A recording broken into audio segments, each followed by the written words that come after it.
Welcome everyone to this inaugural webinar of the International Eosinophil Society on eosinophils and COVID-19. Welcome to society members, to non-members, and welcome to those of you who have never heard of us. Perhaps you could visit our website to see what we do and even consider joining us. Before introducing today's topic, I'd like to highlight a few technical aspects of today's meeting. The presentations are going to last about 20 minutes, and then there's going to be 5 minutes of discussion after each presentation. You're encouraged to enter your questions in the question and answer feature, which is on the right-hand side, the lower right-hand side of your screens. And you can do this during the presentations. Today's moderator is Professor Andrew Wardlaw from Leicester in the United Kingdom. He will be in charge of selecting your questions, and he will interface with the speakers directly on your behalf. The presentations will be recorded and uploaded to our website, and they should be available for viewing by the end of the week. And after today's meeting, you will receive an email with a questionnaire, a link to an evaluation form, and we would be really happy if you could take the minute to fill it in. This is really our very first webinar. We want to progress very quickly as possible on our learning curve. And now very briefly, why eosinophils and COVID-19? Well, for the International Eosinophil Society, the choice was pretty obvious. The word eosinophil has been part of our COVID jargon since the very start. First, eosinophils were conspicuous for their absence, and now progressively, as vaccination is spreading, we're carefully watching regarding the appearance of lung immunopathology that has been observed in subjects who are infected following vaccination in other settings and in other animal models. What's more, we now have eosinophil-depleting agents that are available. Many patients out there have undetectable eosinophils even before encountering this virus. So how does this influence their potential response and outcome if they are infected? All of these are very burning questions, and science is progressing rapidly, and we hope that today's presentations will be inspiring for your work.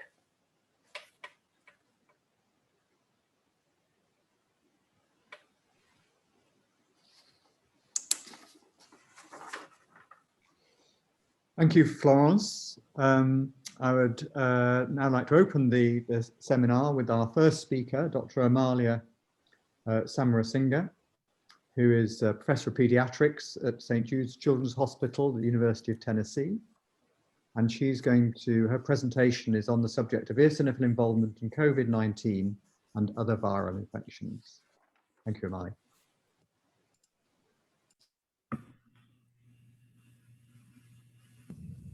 Hello, everyone.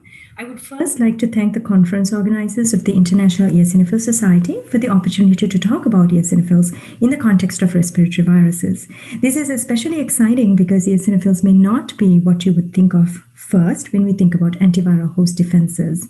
Eosinophils arise from CD34 positive stem cells that differentiate through timed expression of specific transcription factors under the influence of cytokines like interleukins 5 and 3 and GM-CSF.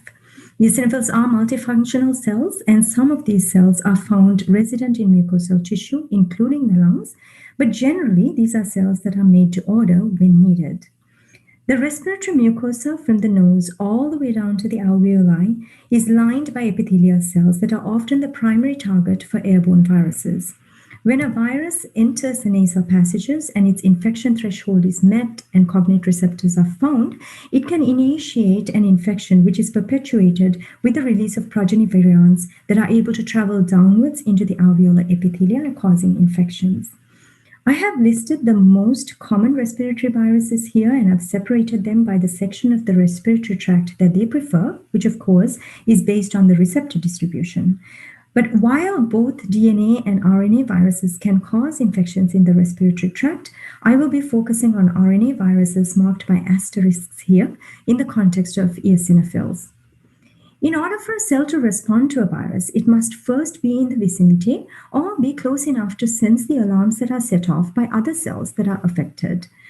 When looking at the respiratory system, we note that eosinophils can be found in the nasal mucosa as well as anywhere in the lower respiratory tract, particularly the lungs. Therefore, the opportunity is created for eosinophil virus interactions to occur within the respiratory system. There are two possibilities for these interactions based on the timing. One, where eosinophils come after the viruses, and the other, where they come before. In the first scenario, eosinophils are recruited into the lungs during the recovery phase of a virus infection or during the acute phase of the virus infection, or both. In the second scenario, eosinophils are already poised comfortably in the respiratory tract, such as during allergic conditions like asthma or chronic rhinosinusitis, or as a result of other infectious diseases like tuberculosis, HIV/AIDS, or parasite infections. In both scenarios, eosinophils can have regulatory, reparative, and possibly antiviral effects. These possibilities all fall within the scope of the Liar hypothesis that was originally proposed in 2010 by the late Dr. Jamie Lee and colleagues. Let us now look at what has been discovered regarding eosinophil functions during virus infections. Let's start with respiratory syncytial virus, which is special because it is this virus with which eosinophils debuted their antiviral potential. As first shown by work from Dr. Helene Rosenberg's group, eosinophil granule proteins were able to reduce viral infectivity. Eosinophils also were found to sense RSV through the TLR7 and MIT88 pathway, producing antiviral cytokines and nitric oxide in response. And eosinophils were also found to reduce the viral burden in vivo in a mouse model. Very similar functions were noted for parainfluenza virus by Dr. David Jacoby's group. Interestingly, although eosinophils were found to reduce the viral burden in both guinea pig and mouse models, granule proteins were dispensable. Using mouse and human eosinophil systems, these authors showed that eosinophils in response to parainfluenza virus produced excess nitric oxide, without which their antiviral capacity was stunted, as shown here. Given eosinophils' role as an antiviral defense strategy against RSV and PIV, it comes as no surprise that they perform similar functions in response to influenza viruses. So I will be showcasing more data here because my lab focuses on this virus, and we've both studied the early and late phase responses, so I will be showing you some data from both stages. Firstly, we found that eosinophils are susceptible to influenza virus infection, as shown here, with nucleoprotein associated in the eosinophil nucleus after infection. In collaboration with Dr. Rosana Mello in Brazil, we have shown that eosinophils, after being infected by influenza virus, produced degranulated via piecemeal degranulation. Unlike epithelial cells that increase their metabolism after being hijacked by flu virus, eosinophils reduced mitochondrial respiration and glycolysis after exposure. These cells undergo rapid changes to their surface markers after seeing the virus for the first time, and these happen quite quickly. And some of these changes may contribute to them gaining the ability to migrate out of the virus-infected lungs to the lymphoid organs. In this experiment, we harvested eosinophils from GFP-expressing mice, and we transferred them intratracheally into the lungs of influenza virus-infected animals. We were then able to locate these cells within 24 hours to reside in the T cell zones of the lymphoid organs, showcasing their ability to undergo retrograde migration. As was seen with RSV and PIV, eosinophils are capable of directly reducing influenza virus infectivity with some contribution from combined granule proteins. I want to mention here that the story is not complete or far from it, because we still haven't figured out which mediators are released during the PMD process, nor have we figured out the kinetics. However, we do know that eosinophils reduce influenza virus infectivity as the virus does not recover its virulence even within mice after being exposed to eosinophils just for 1 hour. Eosinophil secretory products are cytoprotective to virus-infected epithelial cells, as shown here. When we took this in vivo, where we transferred whole eosinophils into virus-infected animals, we found that the animals that received eosinophils maintained their airway barrier response in comparison to animals that didn't receive eosinophils or received splenocytes instead. Interestingly, drastic changes occur in virus-infected epithelial cells in the presence of eosinophils, especially when they are, as shown here in this microarray. And this is especially important to note that these epithelial cells respond much better when they are in direct contact with eosinophils as opposed to indirectly in contact. Based on the transcriptome data that these epithelial cells with eosinophils elevated the mRNA expression of junctional proteins, and because we know that flu virus targets and destroys junctional proteins as a mechanism of barrier destruction, we investigated if eosinophils may be protecting the barrier through junctional protein regulation. We found that ZO1, which is a tight junction protein, was elevated in cells epithelial cells that were co-cultured with eosinophils in the presence of influenza virus infection, and that these cells actually were resistant to the cytopathology that the virus normally induces. Let's now focus on the late phase responses, in which our first important finding was that eosinophils regulated cellular immunity, possibly by acting as antigen-presenting cells. In this experiment, we used CD8 positive T cell hybridoma that was specific to influenza virus, and we exposed these T cells to eosinophils that were either pulsed with viral peptides or infected with whole virus. And in either case, we note that eosinophils were capable of inducing CD8 positive T cell proliferation in response to viral antigens. We went on to show that eosinophils were capable of priming CD8 positive T cells. So in this sense, they act a little bit like dendritic cells. So in this experiment, we purified eosinophils from the lungs of allergic animals that were infected with the influenza virus, and we transferred them into naive animals. Later on, we probed these naive animals for the presence of virus-specific CD8 positive T cells, which we were able to locate within the lymphoid organs. Eosinophils also induce T cell proliferation and activation in a virus-specific manner. Proliferation is shown here, activation shown here, using interferon gamma expression as a marker of activation. And then finally, we find that eosinophil activation of CD8 positive T cells actually go further into inducing epigenetic changes. So in this experiment, we found that the T-bed locus of the CD8 positive T cells was demethylated when stimulated with virus pulsed eosinophils, suggesting that the presence of these eosinophils was favorable for the CD8 positive T cell responses. Overall, eosinophils are certainly immunoregulatory, reparative, and antiviral during flu. So now let's switch to positive sense RNA viruses, starting with rhinovirus. So Dr. Jim Gern's group showed that rhinovirus can bind to human eosinophils, and when that happens, these eosinophils could go on to activate CD4 positive T cells by serving as antigen-presenting cells. While additional studies regarding the interaction between eosinophils and rhinovirus is still lacking, clinical data demonstrate that interleukin-5, for example, and granuloproteins of eosinophils are elevated during active rhinovirus infection, so suggesting that similar immunoregulatory and antiviral functions may be at play during rhinovirus infections as well. Finally, we turn to coronaviruses, which are normal seasonal viruses. The 2019 variant, of course, was more transmissible and pathogenic compared to the seasonal strains. And as it happens sometimes with airborne viruses, the 2019 strain resulted in this ongoing pandemic. While no direct work has been performed on eosinophils and SARS-CoV-2, several clinical findings from China and Europe suggested very early on that eosinopenia correlated with poor outcome. As more and more clinical reports identified this phenomenon, some authors suggested that perhaps the eosinophil to lymphocyte ratio should be used as a predictor of COVID-19 outcome.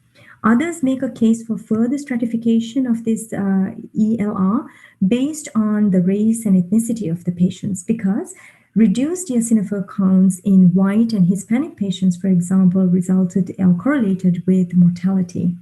Data are even more limited for the situation in the lungs. This preprint showed that eosinophils were found in the bowel and sputum of hospitalized patients with COVID-19, but all three patients went on to recover. This is a biopsy specimen from another hospitalized patient that developed eosinophilic pneumonia during COVID-19, but this patient also went on to recover. So there seems to be a lot of information missing in regards to eosinophils and SARS-CoV-2. A longitudinal sampling of 37 patients taken from acute to recovery phase of COVID-19 showed that eosinophils gradually increased in the blood as the patient moved from the acute to the recovery phase. These authors identified several clusters of eosinophils based on surface markers, wherein the most notable were the dynamics associated with this population of CD62 ligand positive eosinophils, which the authors note that they resemble lung resident eosinophils rather than the inflammatory eosinophils that would be found in the blood. These cells and the dynamics associated with these cells correlated with interferon gamma levels in the patients. And these authors hypothesized that the expansion of this particular population of eosinophils correlated with immunopathology in the lung during COVID-19. So I want to mention here that this expression of CD62 ligand on eosinophils and the dynamics associated with it was also found by us for influenza virus. So we noted that CD62 ligand expression increased rapidly upon virus exposure, which we noted in vitro, and that even in the acute phase of influenza virus infection in mice, that this population of eosinophils persisted. So there are similarities in eosinophil responses between SARS-CoV-2 and other viruses. So far, the data are correlative, and it appears that eosinophils are indeed playing a role during COVID-19, but at this time, what that role exactly is remains unclear. So perhaps they're immunoregulatory, perhaps they're important for repair, and perhaps they have direct antiviral functions. So in order to answer this very basic question of whether eosinophils have direct antiviral functions against SARS-CoV-2, we collaborated with Dr. Colleen Johnson at my institute, who's the director of the BSL-3 facility at UT, and she also runs our COVID-19 research unit. Dr. Johnson has access to several clinical SARS-CoV-2 isolates from patients with differing disease phenotypes from our area. For our initial studies, we selected a clinical isolate from a hospitalized adult patient, and this virus was serially diluted and used to inoculate a fixed number of mouse eosinophils for 1 hour, after which the remaining viral titer was measured as the output virus. We found that eosinophils were capable of reducing SARS-CoV-2 virus infectivity with excellent inactivation ratios at the lower doses, and lower viral doses or titers would be expected in patients that are asymptomatic or mildly symptomatic, for example. Eosinophils successfully inactivated about 75% of the inocula when exposed to high viral titers. But of course, they do a much better job with the lower doses. I want to emphasize here that we've only just begun to tease apart the interactions between eosinophils and SARS-CoV-2. And these data, of course, are literally hot off the press. But I do want to state that there is nothing new about this response, because as I mentioned to you in the past with all the different viruses that we discussed, eosinophils can reduce viral infectivity. So they possess this capability. It's now just a matter of figuring out what else they do when they face off with SARS-CoV-2. So overall, I hope I have convinced you that eosinophils actively participate in immunity against respiratory viruses, and that their effects may be both direct as well as indirectly orchestrated through other cells. I'd like to end by thanking my team, who work really, really hard and do all the off-the-wall experiments, if only to satisfy my curiosity. So they're a patient bunch. And then my collaborators, as well as their teams, for being so easy to work with. And of course, the funding, without which research life and lab life can be quite miserable. So finally, I want to thank you, Florence, Mark, and Bruce for the invitation to speak today, Andy for moderating, and I thank you all for listening. Thank you very much, Amali, for that lovely and thought-provoking talk. So we'll move straight on to the questions. I have a question from Seema Chiviz. I'm not sure how to pronounce that right, but still. Do eosinophils do anything to ACE2 or spike protein? Not sure what spike protein is, but. Yeah, so that's a great question, Seema. So as far as asthma patients are concerned, there have been some reports indicating that ACE2 and TMPRSS2, for example, the receptors for SARS-CoV-2 are decreased. As far as specific responses within eosinophils, in the context of SARS-CoV-2, it hasn't necessarily been reported. However, in general, both these receptors are expressed on human eosinophils as well as mouse eosinophils. Thanks. So from Amy Cleon, there's a question about the specificity of the eosinopenia seen with SARS-CoV-2. She makes the point that it's present in at least 50% of individuals with influenza. And also, of course, it is a feature of infections generally, including bacterial infections. So what about the specificity of the eosinopenia? Is it telling us anything specific, do you think? Yeah, so you're right. This eosinopenia is nothing that's, again, specific to SARS-CoV-2 infections. It has been reported for several other infectious agents, including HIV/AIDS, for example. But I just want to mention here that it might be an effect of timing. And then there is a discordance between the types of eosinophils that are being measured in the clinic. So for example, when we measure peripheral blood eosinophils, that's not necessarily an indicator of what's happening in the lungs or in the tissues. So we don't know if the eosinopenia is because they're all trafficking to the lungs all of a sudden, if they are not egressing the bone marrow, or if they are undergoing apoptosis as they're trafficking within the blood because of viral antigens, for example. So there's a lot that is, a lot of information that we should actually find out, but I think more information will become available as the pandemic sort of comes to an end, as is the case for pandemics. Usually, like, the information that comes out early, it's exciting, but as pandemics wrap down, then information that comes out becomes more specific, as we saw with the swine flu pandemic. So I think there's a lot that we still don't know. And then also keeping in mind that patient-to-patient variability and all the other comorbidities that are impacting these patients also could impact their white blood cell counts within the blood. Thanks so much. And from Margaret Collins, this question around, have eosinophil deficient mice been exposed to SARS-CoV-2? Not as yet. So mouse models of SARS-CoV-2 are a little bit tricky, as you might know, because of the specificity of the human ACE2 receptor for this virus. But hopefully we are able to answer those questions in the future as we plan to do some eosinophil depletion studies within these humanized mouse models of ACE2. So from Dr. Amali Samarasinghe, who congratulates you on a wonderful talk, there's a question around corticosteroids.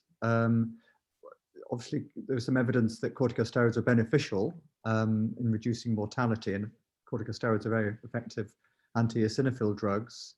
Do you think there's any connection there between corticosteroid response and eosinophils? Yeah, so Manali, you raise a very good point. If we just think back to what happened with the swine flu pandemic, of course, two different types of viruses, but still steroid therapies were originally thought to be at least one of the reasons by which asthmatics didn't have severe immunopathologies associated with influenza virus during the 2009 pandemic. However, I think even this is a little bit tricky, because what particular corticosteroids are we talking about? Are we talking about the systemic, or are we talking about the inhaled? What type of patient are we talking about? When are they administered in the context of virus infection? So again, my answer is that there is a lot to be figured out. So this is like this pandemic and the eosinophils' role in SARS-CoV-2 is ripe with gaps in knowledge that people could address. Dr. Mukherjee comes back with a comment that in his experience, patients who do badly have no eosinophils in their tracheal aspirates, suggesting there is a link, as you suggest, between eosinophils and recovery.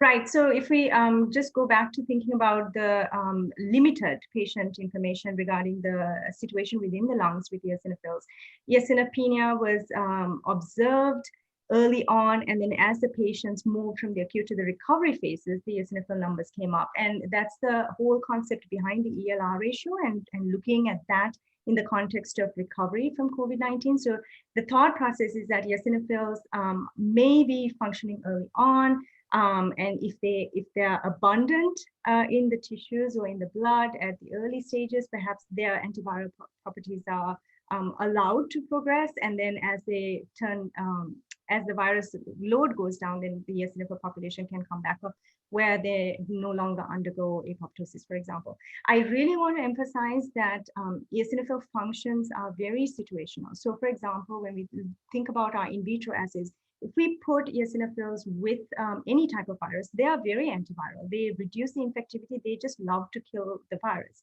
But if we take that same eosinophil and we put them in the context of the lung, we have to keep in mind that that cell is not functioning in isolation. They're always around other cells that are they're talking to one another. So maybe that antiviral function is not going to take precedence in that aspect. So we have to really keep in mind that eosinophil functions might be situational.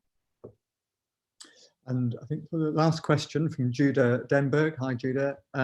What are the mechanisms of eosinophil tracking and depletion in SARS-CoV-2? Any thoughts on that?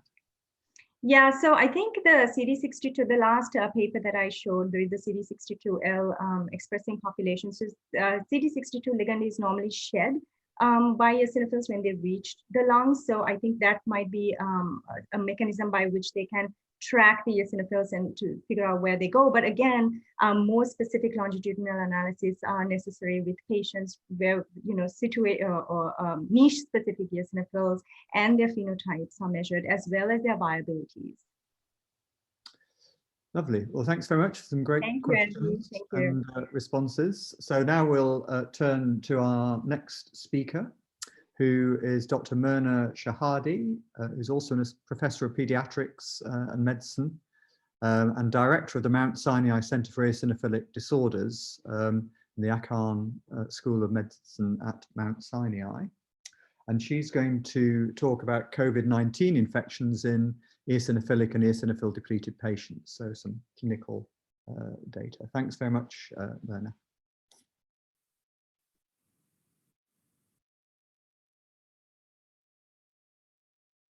Hello, everyone. I would like to thank Dr. Wardlaw for the introduction, Drs. Rothenberg, Rufus, and Bachner for the invitation, and all of you for logging in. It is an honor and a pleasure to be with you in this virtual format. Before I start, these are my disclosures. I will refrain from using any brand name or giving any personal opinions on any biologics that may be linked to the agreements I have. The severe acute respiratory syndrome coronavirus 2, or SARS-CoV-2, responsible for the coronavirus disease 2019, or COVID-19, was declared a pandemic in March 2020. Chaos and fear reigned in hardly hit areas of the world, including New York City, my hometown. Healthcare workers did and continue to do an amazing job all over the world, risking their lives to rescue patients afflicted by COVID-19. While many patients unfortunately left us forever, many survived the ordeal.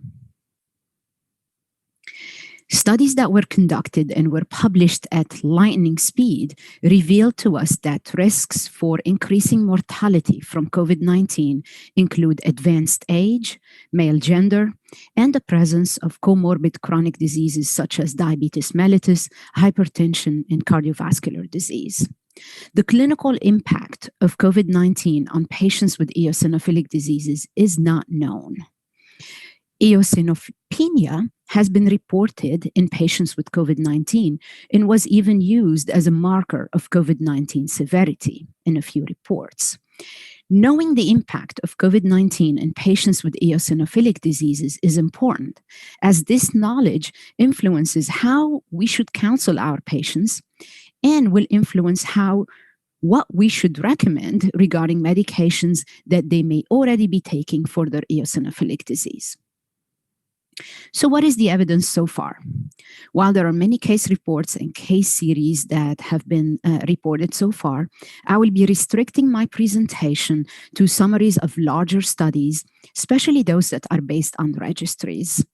Based on data available so far, I will be discussing patients with eosinophilic gastrointestinal disorders, or EGIDs, and patients with asthma, including and especially eosinophilic asthma. I will be pointing out outcomes of these patients when affected with or when infected with COVID-19, as well as their outcomes while they are taking eosinophilic depleting therapies. Starting with eosinophilic gastrointestinal disorders, or EGIDs. One of the first reports on COVID-19 morbidity and mortality in adult patients with EGIDs came out of Italy, which was the epicenter of the pandemic at some point. In April 2020, Savarino and colleagues conducted a two-center prospective observational study. The centers were located in the Veneto region, which was badly affected by the virus at some point, and in the Campania region, where the rates of SARS-CoV-2 infection were lower. The investigators did a web-based survey followed by a telehealth visit, and all patients with EGID at those centers were consecutively contacted. And these were the results. They had 1 or 2 adults with EGID. Mean age was 26.6 years. 67% of these patients were male. In terms of disease distribution, the majority of the patients had eosinophilic esophagitis, or EoE, and the remaining patients had eosinophilic gastroenteritis, or eosinophilic colitis. Therapies for EGID included proton pump inhibitors, or PPI, dietary restriction therapies, and or topical corticosteroids. 2 of the patients were on biologics, namely vedolizumab and omalizumab. None were on eosinophil-depleting drugs. And as of April 2020, no COVID cases were found by PCR testing. 4 of their patients had mild symptoms highly suggestive of COVID-19, but could not get tested at that time.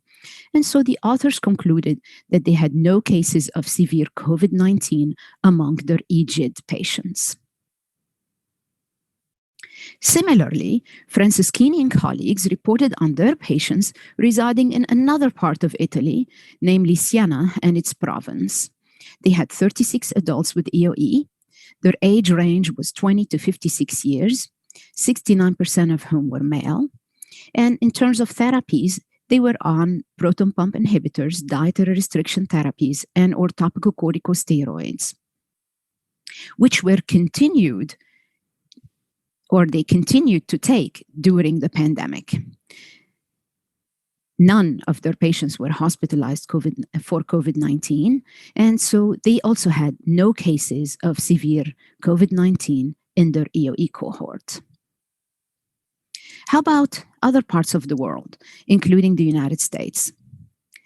Noam Zevid, Evan Dellen, John Leong, and I established an online global registry consisting of an online international pediatric and adult database, the purpose of which is to monitor and report on outcomes of COVID-19 in patients with EGID, including EoE.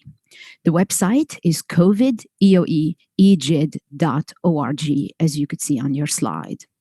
Data is entered by healthcare providers, and we do encourage you to please report any patients you may have encountered into this very user-friendly database. The registry has been publicized via worldwide patient advocacy groups, several professional organizations, and research collaborative groups around the world. In addition, several reminders have been sent so far through these same channels. As of this month, January 2021, we've had 49 patients entered into the registry. The majority of cases were reported out of the United States, with some patients reported out of Italy, Spain, the UK, Brazil, and Israel. When we examine the US data in more detail, we see that patients were reported from different regions of the United States. We did an interim analysis of our data in November 2020, and this is what we found. We had 40 patients with EGID. Mean age was 25 years. 73% of these patients were male. In terms of disease distribution, just like with the Italian cohorts, the majority of our cases or our patients had eosinophilic esophagitis, with the remaining patients having either eosinophilic gastritis, eosinophilic enteritis, or eosinophilic colitis.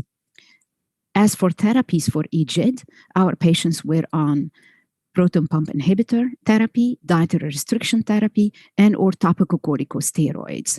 3 patients were on biologics, one of whom was on an eosinophil-depleting drug, namely an anti-IL-5, either mepolizumab or reslizumab. As for the other 2 patients, one was on vedolizumab and the other one on infliximab. In terms of the underlying EGID disease activity at the time of SARS-CoV-2 infection, almost half of the patients were in remission. Many of the patients had moderate EGID disease activity. Some had mild disease, and 3 patients had severe EGID at the time of their infection. 73% of the patients were atopic. Atopic comorbidities included asthma, allergic rhinitis, atopic dermatitis, and or IgE-mediated food allergy. How about their COVID-19 symptoms?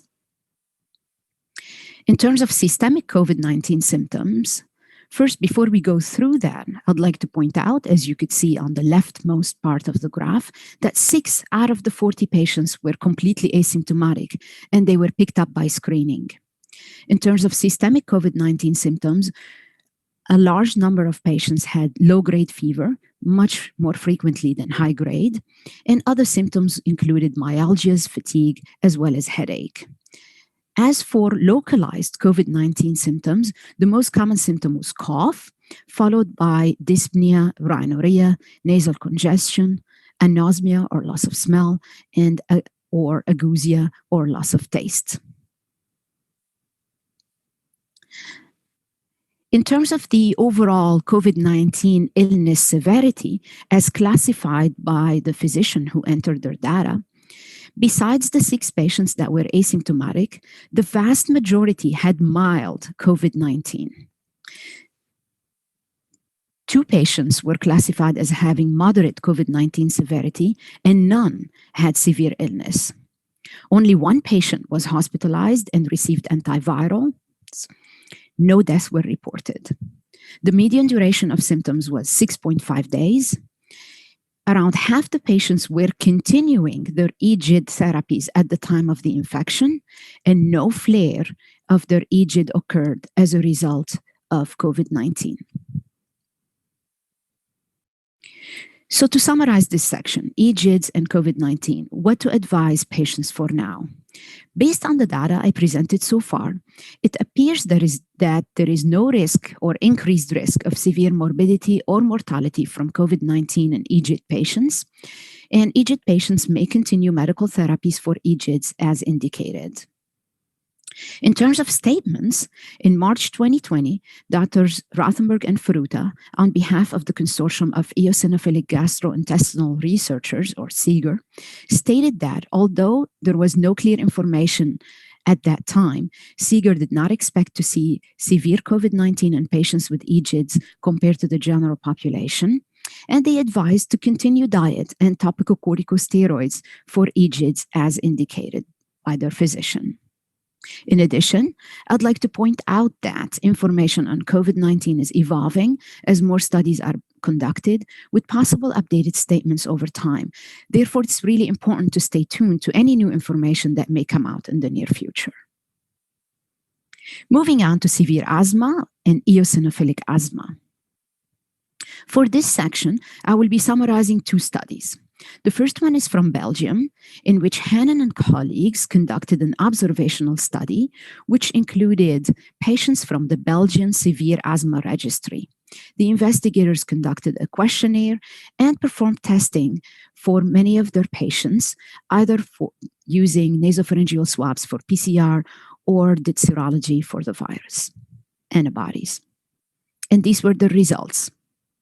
They had 676 patients with severe asthma, 242 of whom were on no biologics, 129 patients were being treated with anti-IgE, and 305 patients were treated with an antagonist to either IL-5 or its receptor.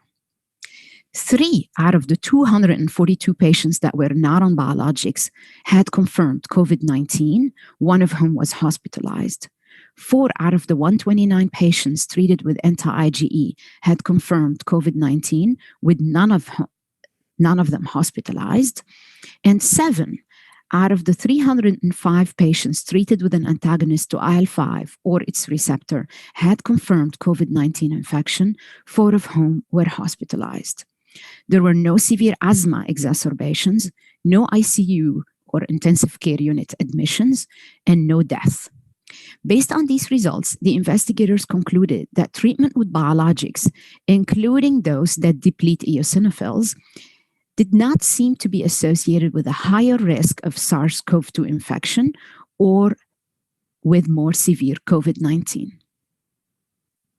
Another study from the Netherlands, just next door to Belgium, revealed slightly different results.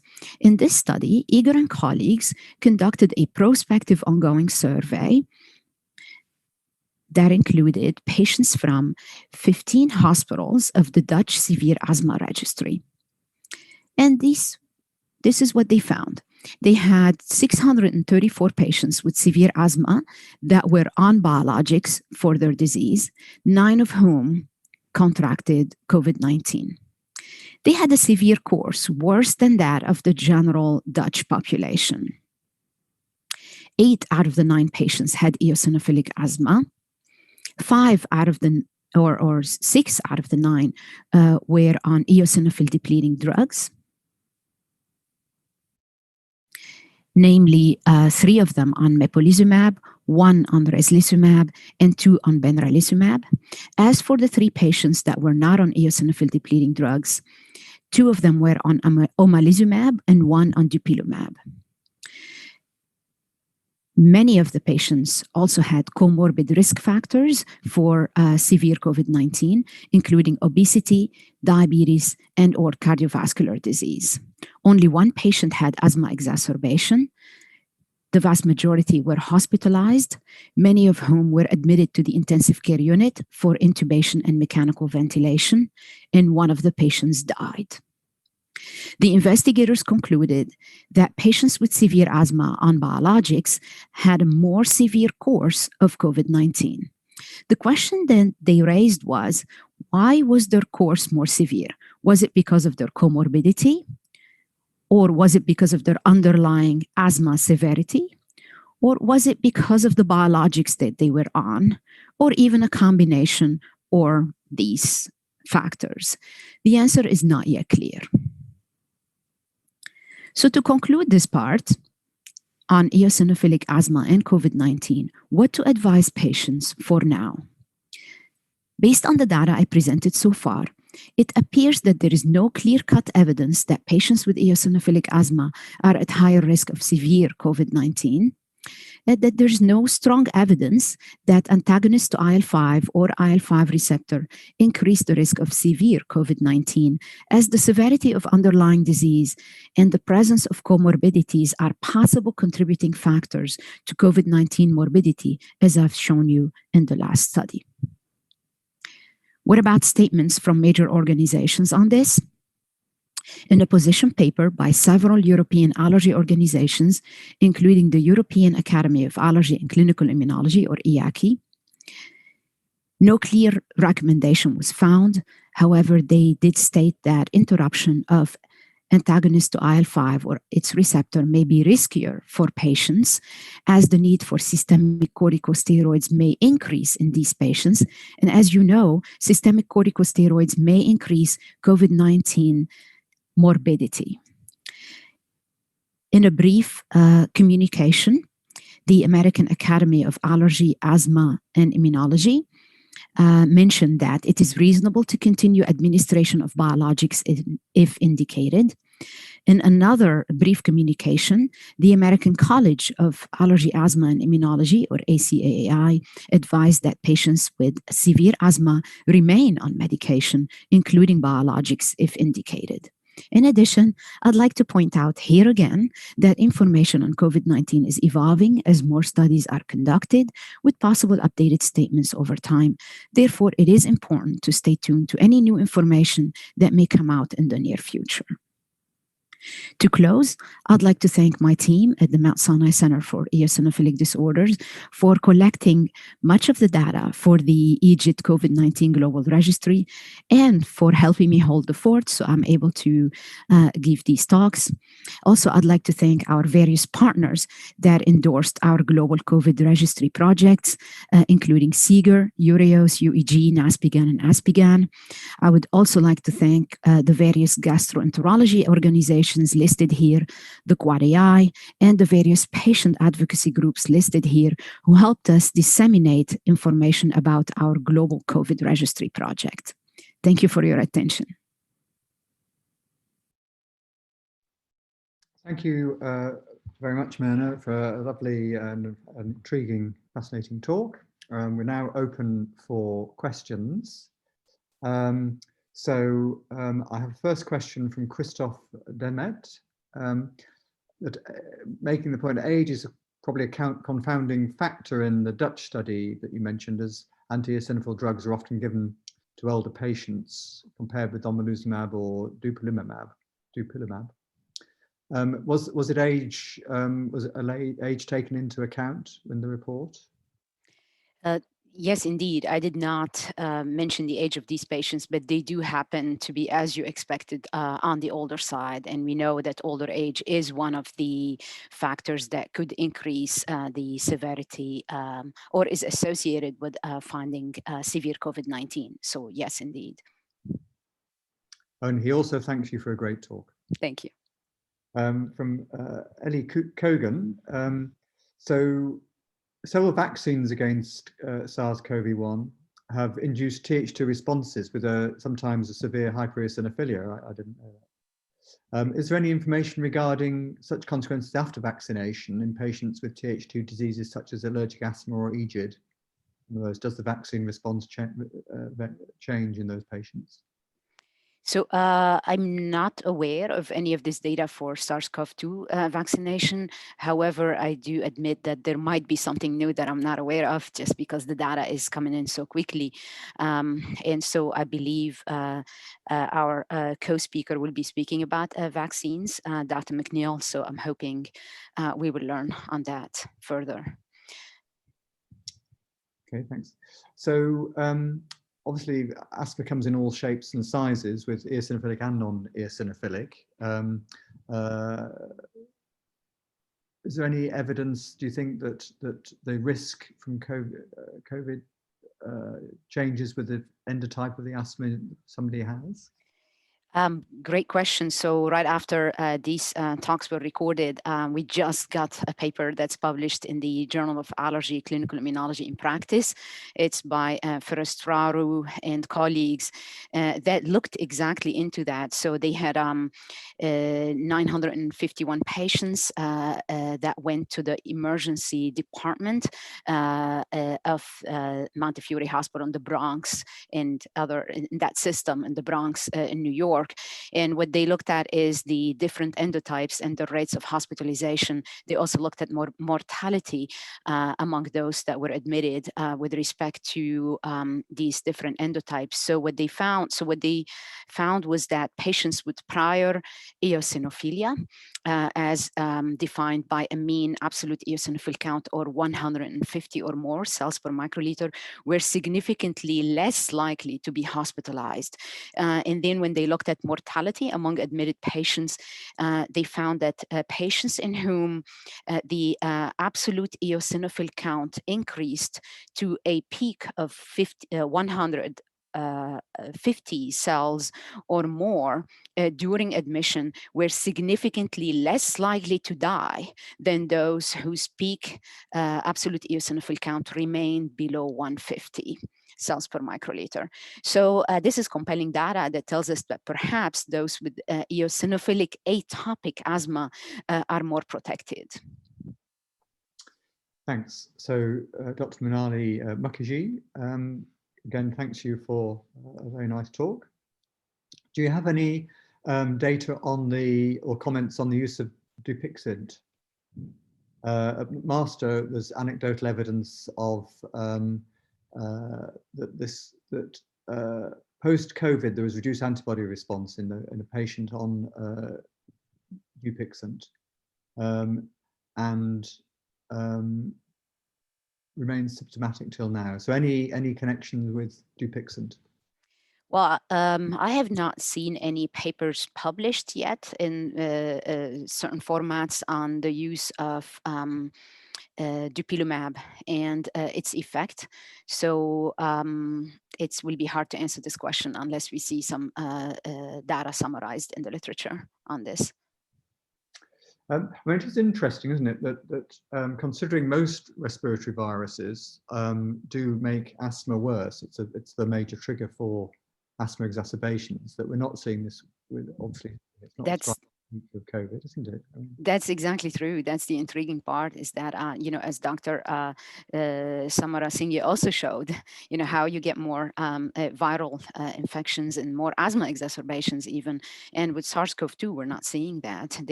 Even in those that showed they were sick, they did not have asthma exacerbation.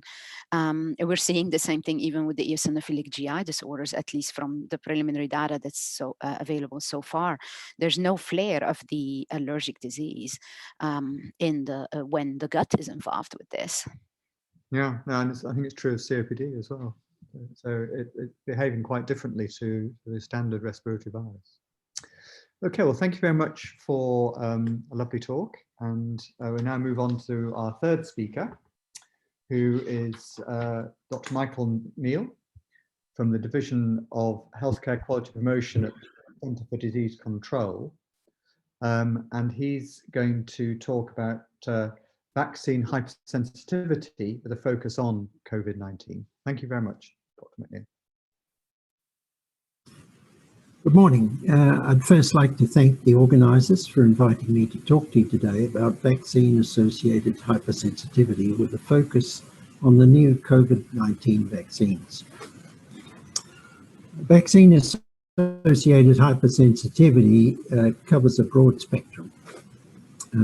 There are fairly common self-limited post-vaccination local hypersensitivity reactions, but we're going to focus on systemic reactions that are less common, and urticaria, angioedema, and anaphylaxis, the most severe reaction, have all been reported following vaccines.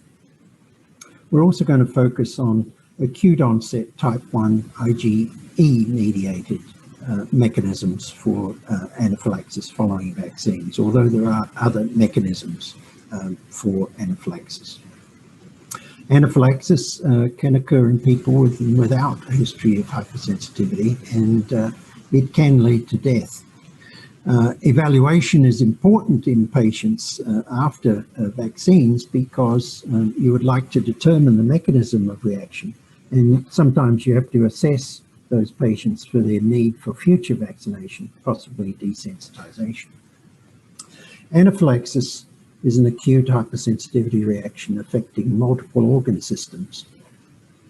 The mechanism is degranulation, sudden release of mediators, histamine and tryptase, from mast cells and basophils into the systemic circulation. The immunology is that there is a prior exposure that primes. IgE antibodies are formed, bound to the cells, and then on a second exposure to the same antigen, there is degranulation. There are multiple symptoms, and it rarely has a fatal outcome with prompt and appropriate treatment. What are in vaccines that may be triggers for anaphylaxis and hypersensitivity reactions? Rarely is the active agent of the vaccine implicated. However, some vaccines, particularly influenza vaccines, are grown on eggs, so there can be residual of albumin that's been a problem with some of the flu vaccines and people who have described egg allergies in the past. There are also a number of additives. There's also the possible exposure to latex, if it's natural rubber latex contained in the vial stopper or in the plunger of the vaccinating syringe. There are also a number of adjuvants now in vaccines. Aluminum was the most common adjuvant in US licensed vaccines, but you can see newer vaccines contain novel adjuvants. This is taken from the influenza vaccines that are available. This was in the 2018-19 influenza season. You can see a number of those vaccines were grown in eggs. However, there were two, the recombinant flu block vaccine towards the bottom of the table, and also the cell cultured vaccine that could be given to egg allergic patients. I did want to discuss briefly the Brighton collaboration. This is an international group of experts that has developed a number of standardized case definitions that are very useful in classifying reports and improving the classification of reports of adverse events following vaccinations. This is a report on the Brighton collaboration and how it can be used to improve the quality of reporting. And you can see that the Brighton collaboration case definition has both major and minor criteria, and these are from a number of organ systems.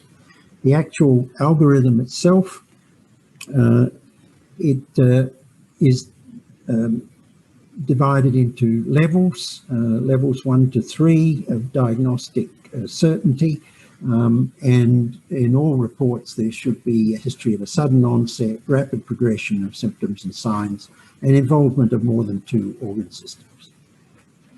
This is just a handy tool for vaccinators that would help them be alert for anaphylaxis and help to distinguish it from perhaps syncope or other reactions, anxiety reactions following vaccination. What about the rate of anaphylaxis after vaccination? This table actually summarizes a number of studies. At the top are population-based studies, which probably give the most accurate figures. And the second one, the more recent one, the figure was a rate of 0.13 per 100,000 anaphylaxis cases following all vaccines, although in the report it was predominantly following inactivated influenza vaccine. So you can see a number of the other studies in the table depend on passive surveillance, and there are quite variable rates cited. Now this study was done out of CDC that looked at 26 years of reports to the vaccine adverse event reporting system, the passive system that's co-managed by CDC and FDA. And you can see that for influenza of all types in the bottom row, that even using this passive system, the rate was approaching that 1.1 per million figure that we saw from the more reliable population-based reports. Also from this, there's summary of anaphylaxis reports. It was found that 80% of the reports were in females. The majority had a past history of atopy, and in 41% there was no history of hypersensitivity. The reaction often occurred rather quickly, within 2 hours. Actually, the median was 20 minutes following vaccination. I mentioned discriminating between anaphylaxis and syncopal attacks. So we're focused in this discussion on immediate reactions, the IgE-mediated anaphylaxis, and then vasovagal and syncopal attacks that can also occur immediately following vaccination. We were not discussing delayed reactions, which can also occur after vaccines. This table is taken from the interim clinical considerations on the CDC website for use of the COVID vaccines. And you can see that vasovagal reactions share some of the systems that you would see with more severe anaphylaxis reactions. So this is a handy guide for vaccinators to distinguish between these two immediate type reactions. What about anaphylaxis following COVID-19 vaccination? This report was published in the MMWR January the 6th and reported 21 cases of anaphylaxis following the first dose of the Pfizer-BioNTech COVID-19 vaccine.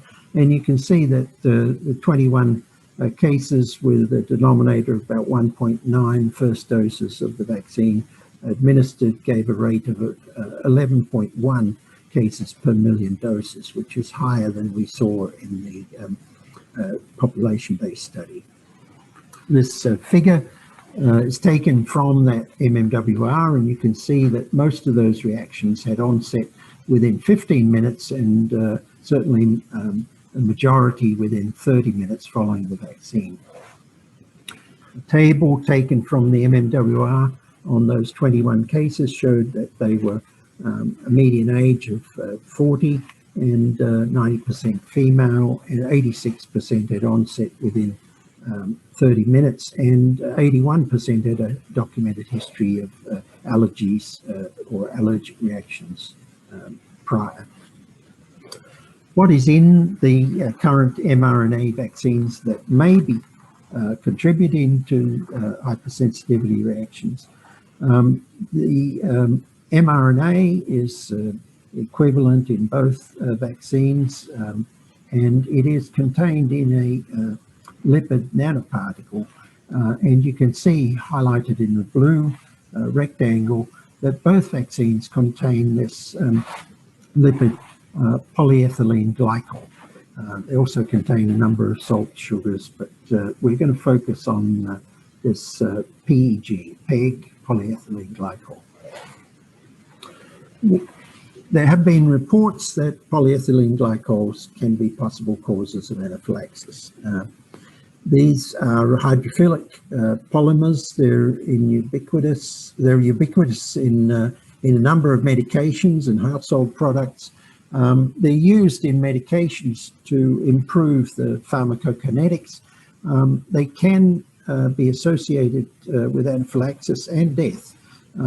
They may present as recurrent events of unknown etiology, and unfortunately they can also increase with repeated increase in severity of anaphylaxis with repeated exposures. They also anaphylaxis tends to be more common with high molecular weight products, and one of the common bowel preps contains PEG 3350 that's been associated with this. There's also cross-reactivity with polysorbate 80.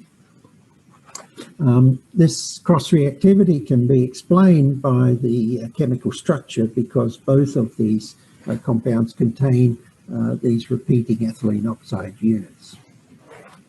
The family, if you like, is called macrogols, and this list shows a number of medications that contain macrogols. And you can see this is rather wide-ranging, including the vaccines that contain polysorbates. This table actually is taken from the Hopkins reference at the bottom, and it shows how many vaccines actually contain polysorbate 80. And current data, as it's mentioned in the text on the right, current data suggests that when you're sensitized to PEG, there can be immunologic cross-reactivity to polysorbate 80. Polysorbate 80 will also be a constituent of some of the future to be approved vaccines, such as the Janssen and the AstraZeneca adenovirus carrier vaccines. Just to mention managing COVID-19 vaccine reactions, this is not news to allergists, but the information is important to put out by the CDC on the website for vaccinators, that there should be careful documentation, that they should be alert to administering epinephrine if there's multiple accelerating symptoms, and that it may need more than one dose of epinephrine.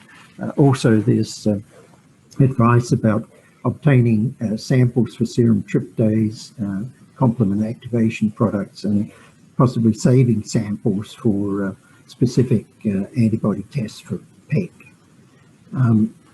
Also, again, not a surprise to allergists that these patients should be discharged with a prescription for an epinephrine auto-injector, an action plan, and recommendation to avoid future PEG or polysorbate products, and that they avoid future COVID vaccines until further evaluated by an allergist immunologist. This we call the traffic light.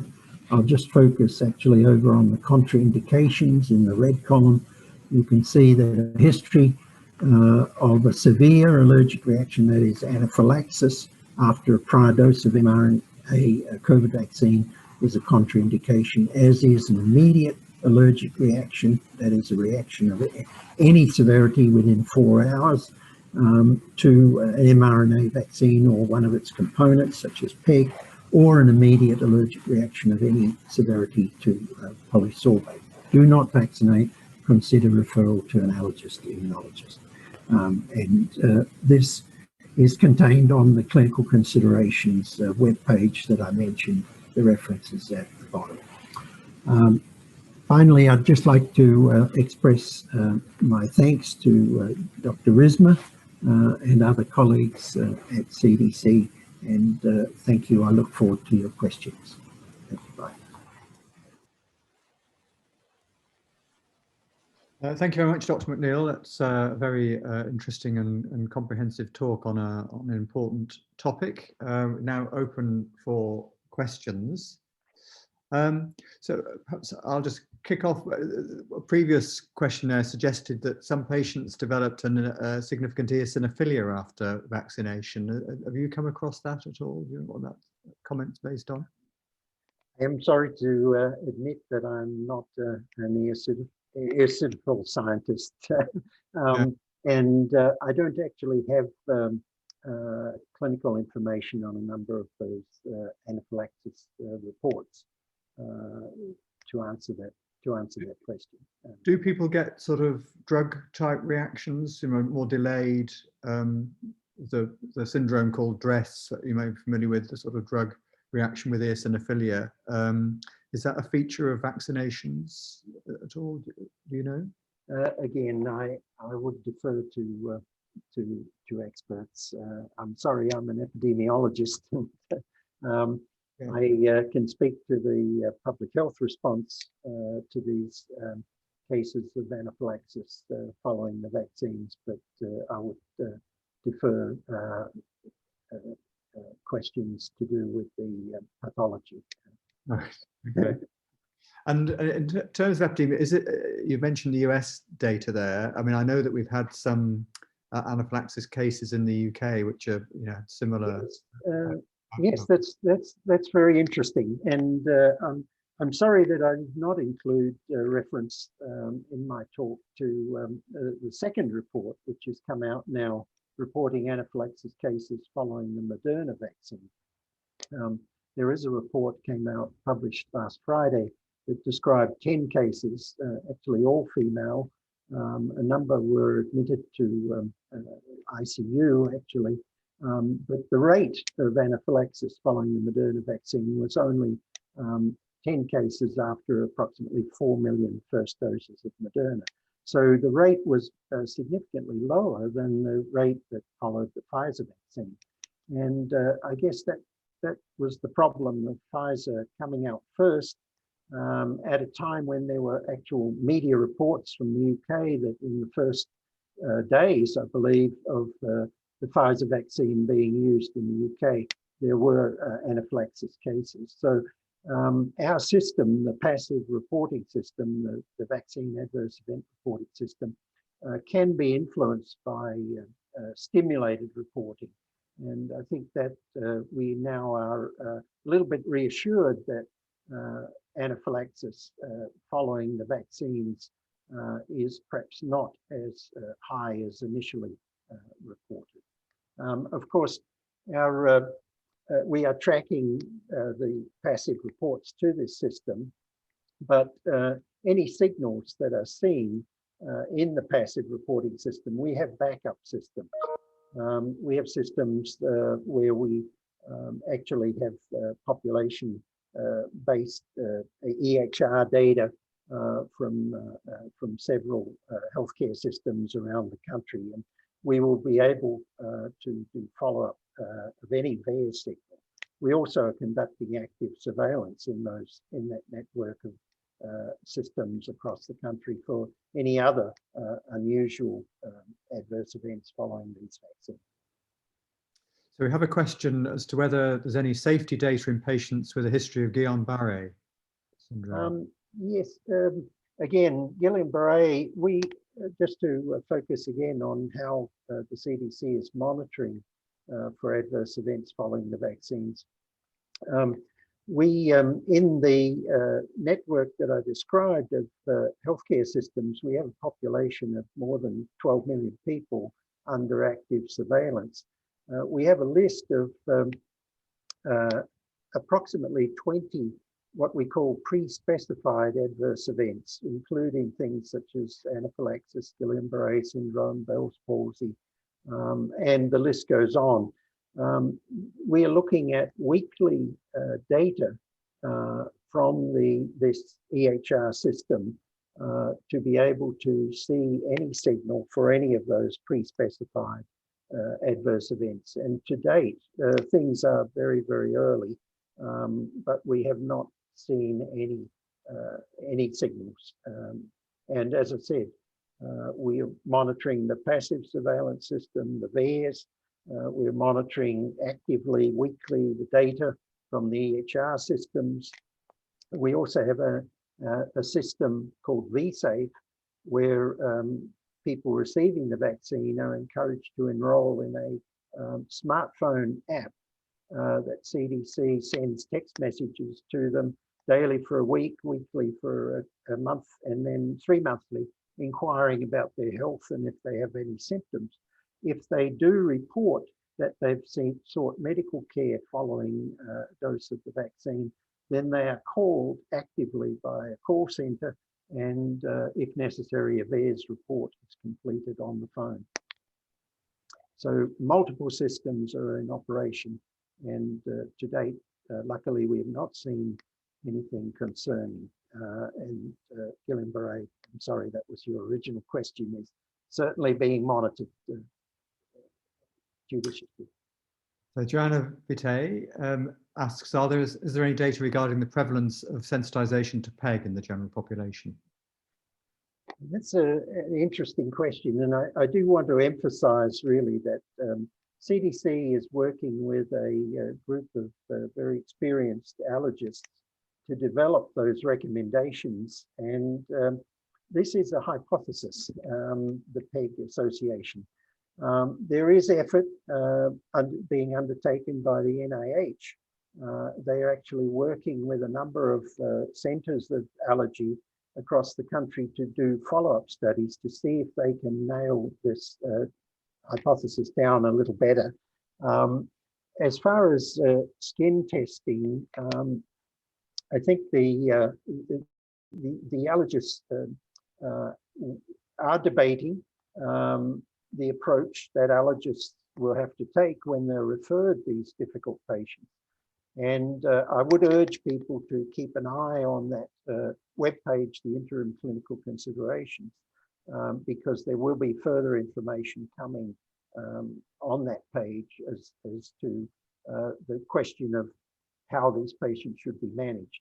My understanding is that skin testing is available in limited centers for PEG, but as the allergists have stated recently on a meeting that I attended, even a negative test to PEG would not reassure them to advise that another dose of the vaccine should be given. And as I would stress, the NIH is working on the exact mechanism, and while the PEG hypothesis is very, very interesting, it is by no means a certainty. Thanks so much. So Mats Johansson, rather alarmingly, said that there are reports in the news media in Norway of about 20 people dying after COVID vaccination. Is there any truth to that? And if so, was it due to anaphylaxis? Yes. No, sorry, I'm well aware of that report, and actually later today there will be a presentation at what's called the Advisory Committee for Immunization Practices at CDC. This is a webcast. There will be an extensive safety presentation made on the information available to date.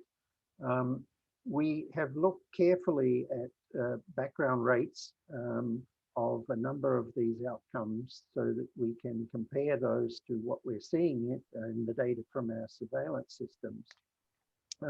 There's also a consortium of, I call them skilled nursing facilities or long-term care facilities that are being watched by investigators at the Brown University that will give more information about safety in that population.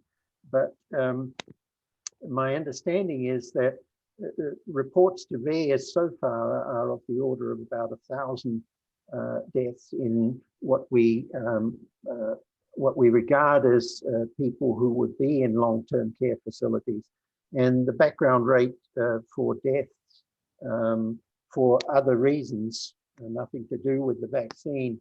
The expected number of reports is more in the region of 11,000 deaths in the same time period that the reports to VAERS were 1,000. Now, I would like to say that underreporting is a problem with any passive reporting system, but to this point in time, there is no safety signal for death, Guillain-Barré syndrome, or anaphylaxis.